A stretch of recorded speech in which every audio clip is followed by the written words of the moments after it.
Now we've come to the world premiere portion of our program. And I was trying to think of how to introduce these songs. This isn't my first go-around of composing. Actually, when I was a teenager, I did some composing and actually won some music festival thing for some piano pieces that I wrote. But I haven't done a lot of composing since I was 16, and that wasn't yesterday. But I've done a fair amount of arranging, and I in fact have a choral arrangement that has been published by Walton, and so I've done that. And so a friend of mine, his name is Gerald Taylor, was commissioning a bunch of songs from people on words by County Cullen, and that was about 3 years ago, and so that was the first foray that I had made into composing for a long time. So anyway, this is a little embarrassing. The Heart Riddles started off as a rant. I sent this email to Kristin, and if her diction is good, then I'll be more embarrassed. But anyway, her response was, "You should set this to music." And I thought that was an interesting response to a rant. So I filed that away for several months, and it did help me get this thing out of my system, I have to say. Then in the summer, I was commissioned to write a choral arrangement for a group in Cincinnati, actually. I think I mentioned that to you. And I knew I had to learn how to do it other than by hand. I had to learn how to use this program anyway, so I said, okay, I'm going to learn to do it and write these songs for Kristin. And so I, made it into a text. And so that's the first set, the 3 Heart Riddles. And I'll say that's the most kind of out there set. And there's music to convey the angst behind it. So you'll hear, the first line is why the constant disconnects. And so the music is written to sound sort of disconnected. And you'll hear this music there's turmoil. You can hear the turmoil and then the sort of explosions of thought. And I'm a very overthinking kind of person. So I call it a psychodrama, and 2 different words, all this stuff going on in my head as I'm thinking these thoughts and debating with myself about this situation. Okay, so, and the second, so there are 3 sections, and they should all kind of go one into the other. The second section is a tango, because the part of it that I cut is this crazy dance we're doing. So there's a tango, and then there's a short final section that is also asking, it's 3 heart riddles, and each one begins with a question.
With 0 expectations and 0 agenda.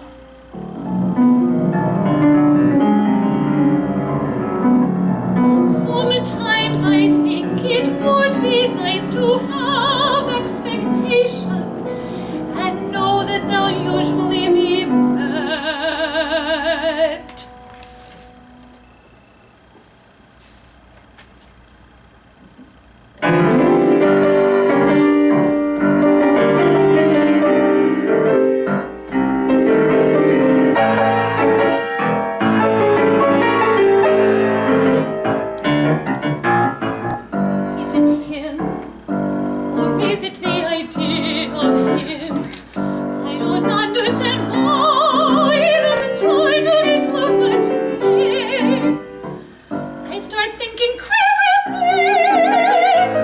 Should I ask him why?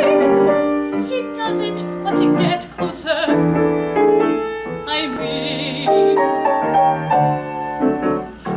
to want to get closer.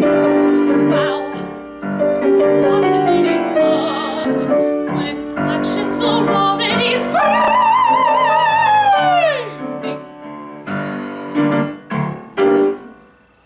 He used to want to get closer. There was that infamous postcard from Africa. He said I was the only person. He was sending a postcard. He signed it with X's and O's. But I didn't believe he'd sent it 'cause it took so long to arrive. So I said something obnoxious and he cut me off. Then it arrived. The thing is, I had reason not to take him seriously. When someone tells you lies, that's a good reason for distrust. He's not holding soft. I remember that sometimes I shouldn't blame myself too much or spend too much time trying to figure him out. Either I can be happily distracted on occasion and ignore to the caveats with both hands, or I can't, which means I need to stop, which I may not do if he is truly an addiction.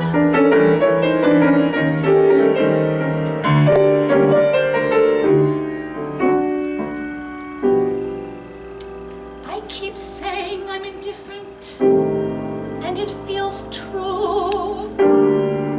Then 3 hours on the phone with him feels like 3 minutes, and I start questioning again.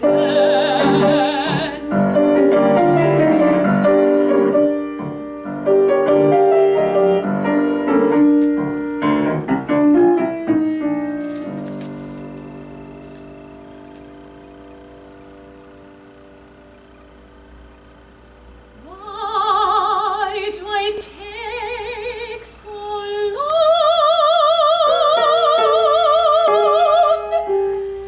to get over people? And what am I getting over in his case? A dream. I can give large amounts, but I don't want anyone too demanding. I want someone who intrigues me, but doesn't ask too much. Why should I expect to find someone who gives more than I do? I'll never find a guy who doesn't exist. I guess I want God.